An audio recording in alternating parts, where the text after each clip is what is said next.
بسم اللہ الحمد للہ والصلاة والسلام علی رسول اللہ السلام علیکم ورحمۃ اللہ وبرکاتہ۔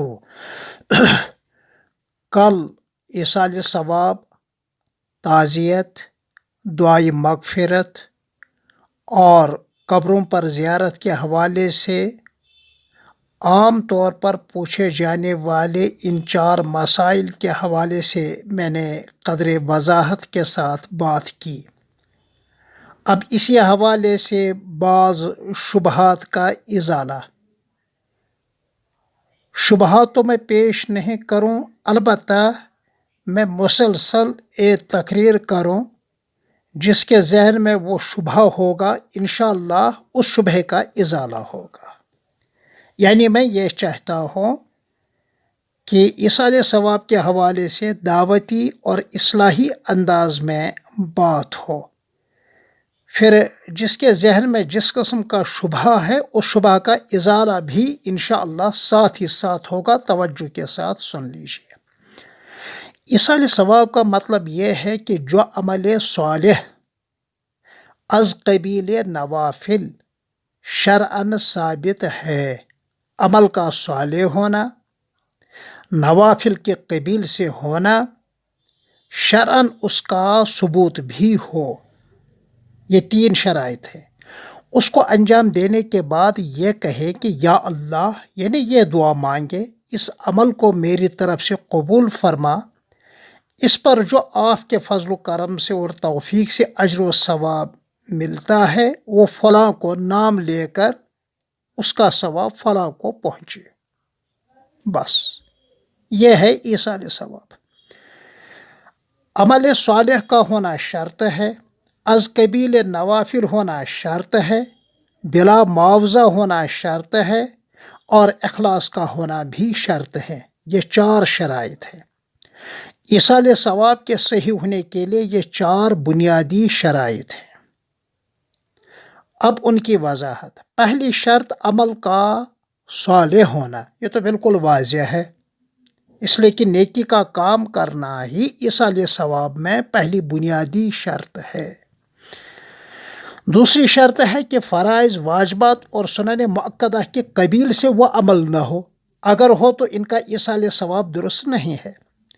مثلاً کوئی شخص ابھی عشاء کی نماز پڑھے، پھر 2 رکعت سنت پڑھ کر پھر وطر نماز پڑھ لے، وطر واجب ہے، 2 رکعت سنت مؤکدہ ہے، عشاء کی نماز فرض ہے، پھر یہ شخص یہ نیت کرے یا اللہ اس کا ثواب میرے والد مرحوم کو پہنچے، یہ صحیح نہیں ہے۔ اس لیے کہ نماز عشاء اس پر فرض ہے، 2 رکعت سنت مؤکدہ تو مؤکدہ ہیں، اور وطر کی نماز واجب ہے، لہذا از قبیل نوافل ہونا شرط ہے۔ تیسری شرط ہے بلا معاوضہ اس عمل صالح کو، یعنی ایصال ثواب کے کام کو کرے۔ تو اب کسی بھی صورت میں معاوضہ لینا اور دینا جائز نہیں ہے، چاہے نقد کی صورت میں ہو یا جنس کی صورت میں۔ اب اگر کوئی کہے ہم تھوڑی معاوضہ دیتے، ہم تو خدمت کرتے ہیں، تو اس کے پہچاننے کی ایک صورت میں بتلا دو۔ ایک شخص نے دوسرے شخص سے کہا ہے کہ فلاں جگہ ہمیں ایصال ثواب کرنا ہے، مگر یاد رکھیے گا نہ وہاں کھانا پینا ملے گا، نہ وہاں نقد پیسے ملیں گے، وہ میرا دوست ہے، وہ میرا رشتہ دار ہے، آپ کا پڑوسی ہے۔ اس نے کہا کیا میں بیگاری کرنے کے لیے پھر جاؤں، اپنا وقت ضائع کروں، میں فضول ہی وہاں جاؤں، میں تو پھر جانے کو نہیں، تو یہ معاوضہ ہوا۔ لیکن اگر یہ بھی نہ طے ہو مگر ایصال ثواب کرنے والے کے ذہن میں یہ معاوضہ تو طے ہے، کھانا بھی ملے گا، نقد بھی ملے گا، جنس بھی ملے گی، اور ایصال ثواب کرنے والے اہتمام کرنے والا بھی یہ سمجھے مجھے ایصال ثواب کی نسبت سے آنے والے مہمانوں کی خاطر تواضع کرنا ضروری ہے، نقد اور جنس کی صورت میں چاہے طے نہ ہو تو یہ بھی معاوضہ ہے۔ اس کو فقہاء کرام نے کہا ہے المعروف کالمشروط، یہ بھی صحیح نہیں ہے۔ ہاں اگر دوسری صورت میں اس نے کہا میں تو کلام پاک پڑھنے ایک آدھ پارا اور چلے آؤں، نہ کھاؤ نہ پیو، نہ مجھے اس کی کوئی طلب ہے، وہ تو میرا دوست ہے، وہ تو میرا رشتہ دار ہے، وہ میرا کلاس میٹ ہے، وہ میرا ساتھی ہے، بچپن کا لنگوٹیا یار رہا ہے، اس کے ذہن میں کوئی تصور ہی نہ ہو، تو یہ ہے صحیح، بس یہ صورت درست ہے۔ شرط یہ ہے کہ اخلاص، چوتھی شرط یہ ہے کہ اخلاص ہو، دکھلاوا نہ ہو کہ لوگوں سے بتاتا پھرے میں نے ایصال ثواب میں یہ کیا وہ کیا، اتنے لوگوں کو کھانا کھلایا، یہ اخلاص کے منافی عمل ہے۔ بہرحال جب یہ چار شرطیں پائی جائیں تو ایصال ثواب درست ہے۔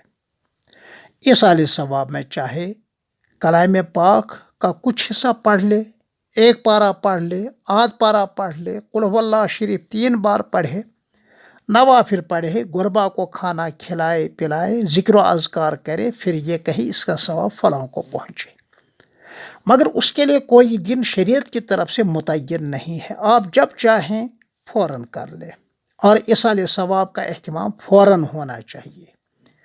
یہ نہیں جیسا کہ ہمارے ہاں کشمیر میں 3 دن تک پوچھتے نہیں، چوتھے دن اب حساب کتاب کھانے پینے کے حوالے سے شروع کرا دیتے ہیں، تو بہرحال اس کی اصلاح ہونی چاہے کہ ایصال ثواب کے لیے کسی دن یا کسی تاریخ کا متعین کرنا ضروری نہیں ہے۔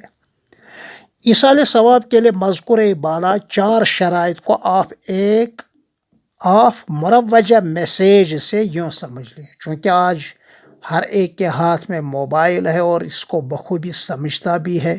اب میں اسی موبائل سے ہی آپ کو سمجھاتا ہوں کہ اگر آپ کسی کے نام میسیج کریں، اس میسیج سینڈ کرنے کو ہم عربی میں ایصال کہتے ہیں اور ارسال کہتے ہیں، تو اس کے لیے 4 شرائط ہیں۔ پہلے اس کا واٹس ایپ نمبر چلتا ہو، دوسری شرط ہے کہ وہ نمبر آپ کے پاس سیو بھی ہو، تیسری شرط یہ ہے کہ اس کے ڈیجٹس جو 10 ہیں وہ برابر ہوں، اگر ایک کم ہو یا ایک زیادہ ہو پھر تو سینڈ نہیں کر سکتے، اور چوتھی شرط یہ ہے کہ محترم نیٹ صاحب بھی کھلا ہو، وہ آف نہ ہو، تو سینڈ کرنا درست ہوگا، میسیج جائے گی۔ بس اسی طرح ان 4 شرائط کو آپ سمجھ لیں، یا اللہ تعالیٰ نے میرے ذہن میں ڈال دی تو میں نے آپ سے کہہ دیا، تو صرف انگلی سے ٹچ کر لیں وہ میسیج ہوگی، یہ ٹچ کرنا بطور دعا کے ہے، یا اللہ اس کا ثواب فلاں کو پہنچے۔ باقی تفصیل اس سے پہلے کئی خطابات میں کئی بیانات، خطاب تو بڑے لوگ کرتے ہیں، کئی ایک بیانات میں کر چکا ہوں، تلاش کر لیں گروپ میں، تو انشاءاللہ آپ کے باقی اگر شبہات ہوں ان کا بھی ازالہ ہوگا۔ السلام علیکم ورحمۃ اللہ وبرکاتہ۔